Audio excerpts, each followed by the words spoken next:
Hey, how is everybody? Lou from RV Habit back with my fourth video in the series of how to affordably upgrade your RV to lithium. The first video was outlining what I chose, the Unowix 100 amp hour batteries, lithium LiFePOs. The second video I did a while back, that was the battery monitor install, and that's a complete video on how to install it. The last video was installing a lithium capable converter charger, and today we're going to get to the batteries. And as in the first video, why I chose these batteries: one is the price, and two, they're well constructed. And if you really want to geek out, I found a video on YouTube. I think it's by John Daniels. Anyway, he cuts one of these open and goes over everything inside and how well it's constructed. And I really do believe, and as he believed, you're getting a bang for your buck for these Unowix batteries. But today's the big day. I get to install them. I'm super excited, so let's get started. So I have a Class C motorhome, and my batteries are under the step. So this is what it looks like, and it's going to be tight. I did an upgrade to 31 group AGMs, and they just fit in there. And these new LiFePOs should be the same exact size. But the difficulty comes in getting all these wires out of the way to remove the batteries. Now, before we start and do anything, the first thing you should do is take a picture of your wiring. Everybody's wiring is going to be different, and it can get quite confusing when everything's disconnected. So take a picture, and then we'll start taking these wires off. So the next thing I'm going to do is remove any of your rings or watches or anything. You don't want to cause an arc here that could actually weld you right to the battery. So you don't have any jewelry on. And the first thing we're going to do is disconnect the negatives. And all these nuts should be hand tight, because I actually just put them on after doing the converter install until I got to this. So first thing I'm going to do is disconnect the negative.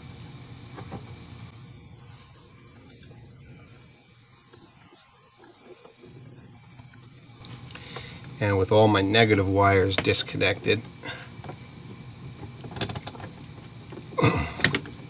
I can start to disconnect the positive.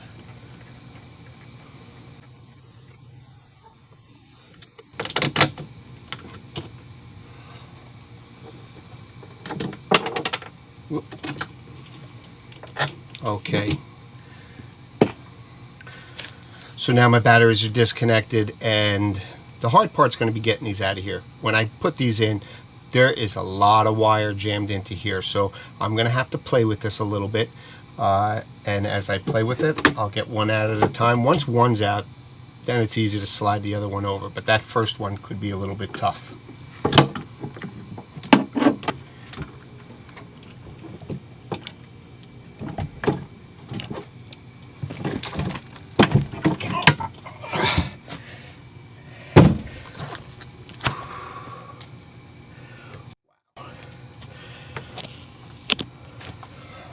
Whew, that was difficult. They are very heavy. At least the new LiFePOs going in are not as heavy. And this is where all the wires are stuffed. I'll just slide this battery over and get the other one.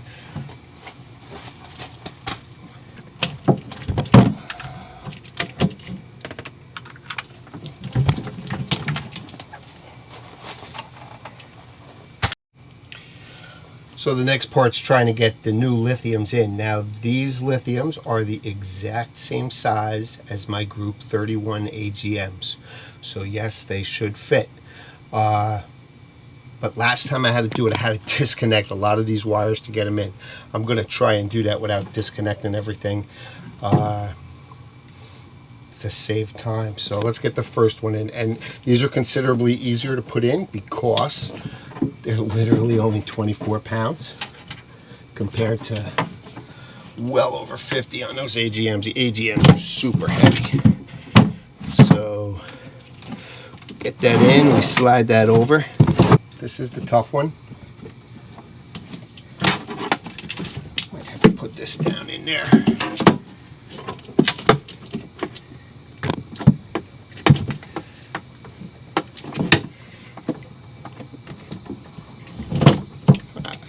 piece of cake.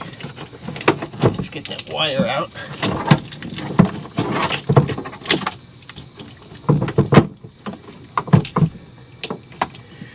And this wire here is hitting.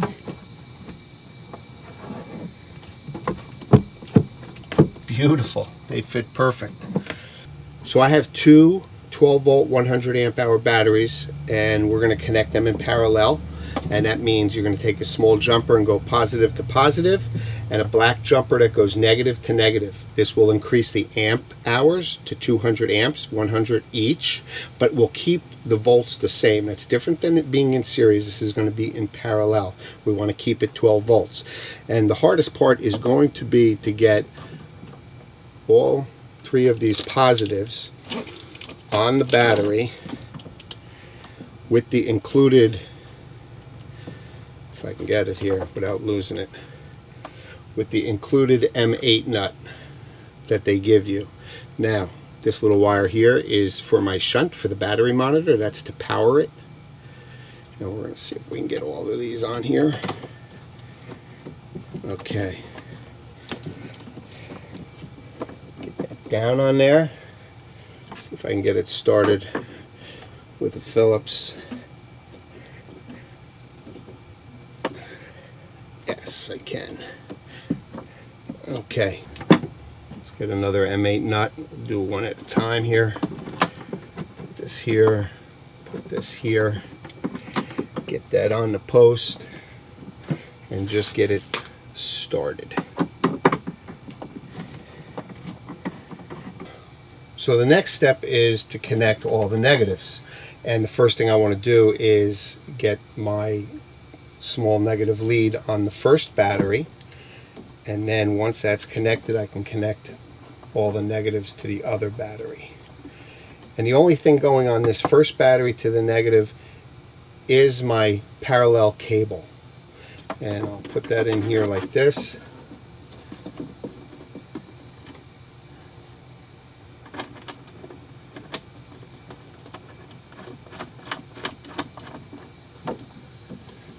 I'm going to kind of line it up when I tighten it.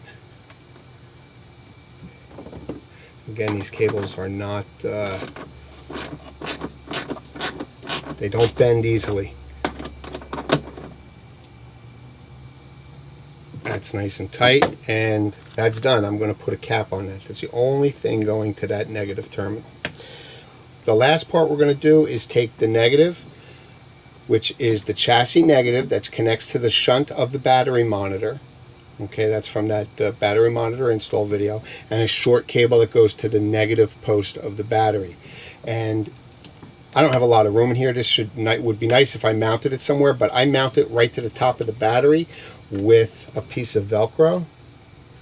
And when I get it down where I want it, I am going to just stick it to the top of the battery. That's how I had it before. It worked out great. So let's try and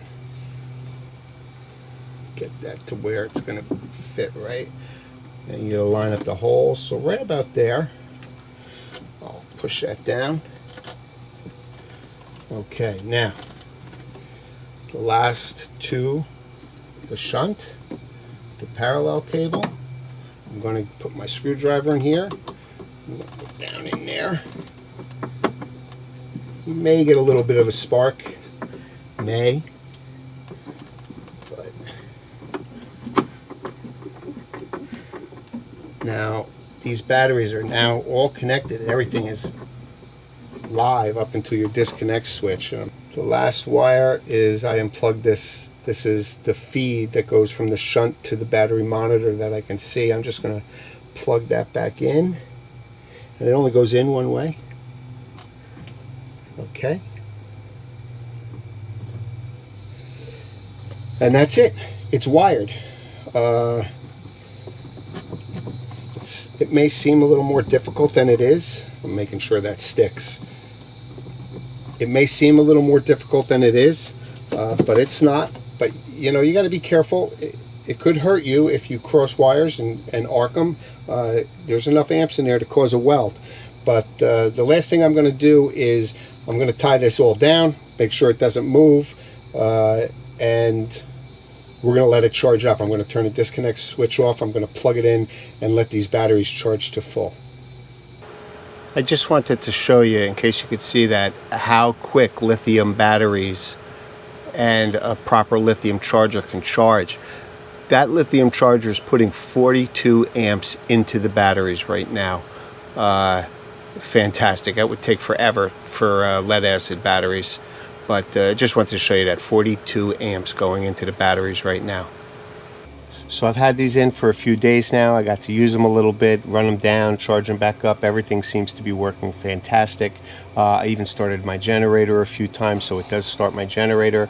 Now, do your research if you have a generator. From what I understand, what I've been told by a few people, that you should have a minimum of 2 lithium batteries if you have a generator, because lithium does not have cold cranking amps like a lead acid battery does. But my generator started no problem at all. Actually felt like it started easier, but you know, that's subjective, I guess.